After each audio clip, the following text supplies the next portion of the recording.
What is the most important thing you can do to make sure you are well nourished? It's Dr. Mary.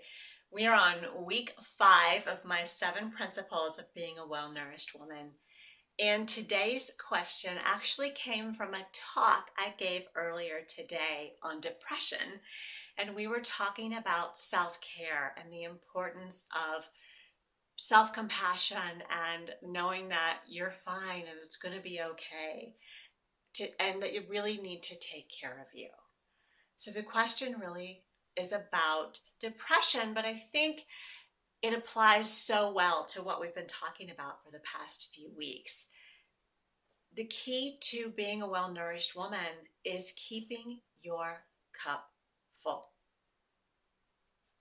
So at this conference, I had the great privilege of presenting alongside the actress Mariel Hemingway. So she was another speaker at the conference this morning. And her keynote address was incredible. She talked about her family history, and she got a lot of addiction, a lot of suicide, a lot of mental health issues. As the granddaughter of Ernest Hemingway, it was something like 8 people in her family had committed suicide. Alcoholism was rampant, as self-medication, drug abuse was in there, and she was always the fixer, the caretaker. And so her talk and my talk really dovetailed very well together, because one of the things she was talking about was something I often talk about on these videos and on my podcast, and that is this idea of keeping your cup full. And another way to put it is putting on your oxygen mask. So as women, I think that so often we put ourselves last on our to-do list.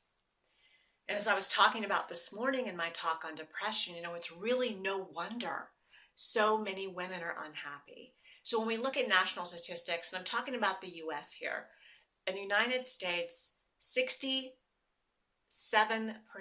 of women report that they're not happy with some aspect of their lives, or even really more in general. So only a third of women are happy. So when we look at numbers for depression alone, 1 in 5 women is currently suffering with depression and has been diagnosed, and that's probably a conservative estimate. And so at this mental health conference this morning, we were talking about this notion of needing to take care of you. Depression, addiction, anxiety, other mental health issues, physical health issues are often signs, which we've been talking about for the past 2 weeks, from your body that something is amiss.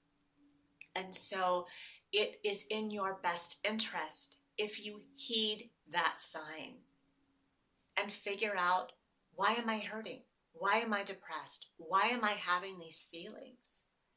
It's a sign from your body. It's a sign. Your emotions are your superpower. We talked about that last week.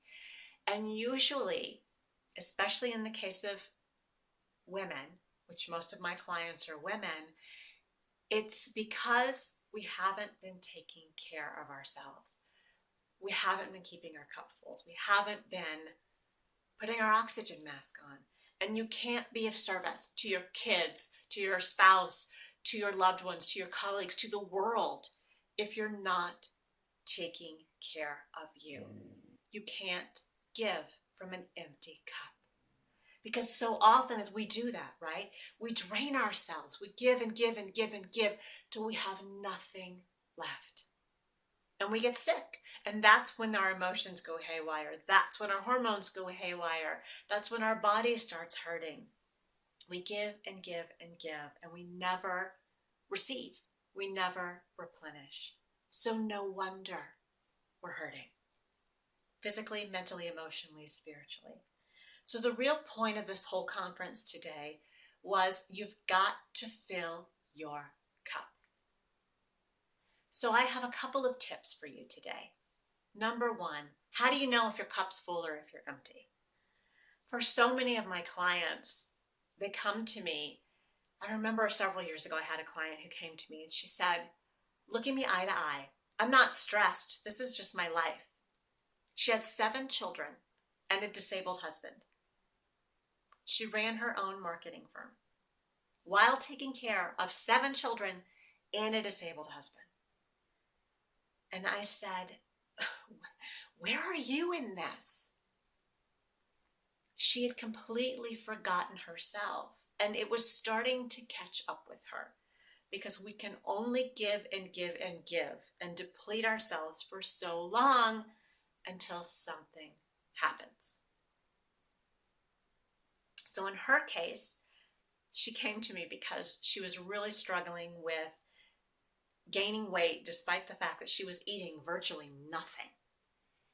And so we ended up looking at her hormones, and there was a lot going haywire because of the stress she was under. Even though she didn't consider it stress, she considered it life. But that's the point. Your body, your emotions are messengers. If there's something awry that doesn't make sense, you need to dive deep and figure out what's the message here.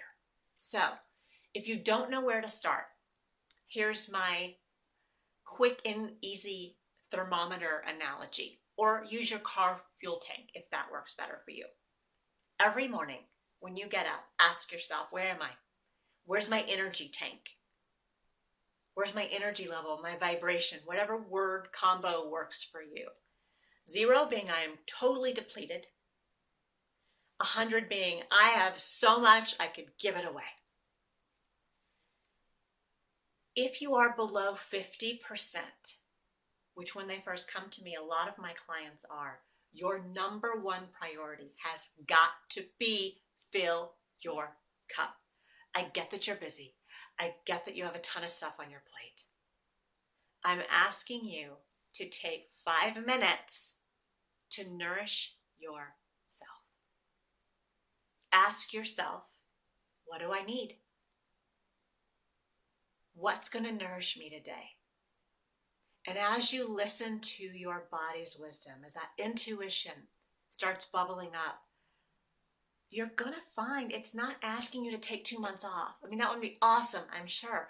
But for the most part, we don't need a ton of stuff to fill our cup. We just need to take a few minutes for ourselves every day to do so. Where's my energy level? What do I need to raise it? And then over time, we talked in principle 2 about tracking your body's cycles and rhythms. Over time, you may notice patterns of you get really depleted during certain times of the year, certain times of the month. So that's when it's going to be even more important that you are asking yourself those questions, sometimes several times a day. If you're having a really downer day where you're just exhausted, you may want to put reminders on your phone to go off at random times during the day to keep checking in with yourself. What do I need to do to fill my cup? Because you and I both know you can only keep this nonstop giving and doing thing up for so long before something falls apart. And it's going to be you if you're not taking care of yourself. So from my heart to yours, please fill your cup. Do it every day. Where's my energy level? And as you start to track, which we talked about in principle 2, you're going to notice like your magic number. My magic number is 80. If I'm below 80, I really am not at my best. And so I know I need to bump my number up to 80 or higher so I can really be of service to the world. Your number may be 50, maybe 75, whatever it is, you'll get to know as you track how you feel. For me, that number happens to be about 80. What can I do to fill my cup? What can I do to nourish myself today? And if, like some of the women I spoke with this morning, you're suffering with depression and anxiety, that has got to be your priority. You've got to learn to take care of you, because your body is screaming at you. Pay attention. Your symptomology is a sign that you've been neglecting yourself. You have to nourish your temple. You have to fill your cup. I hope that serves you. It's Dr. Mary. From my heart to yours, please just check in with yourself.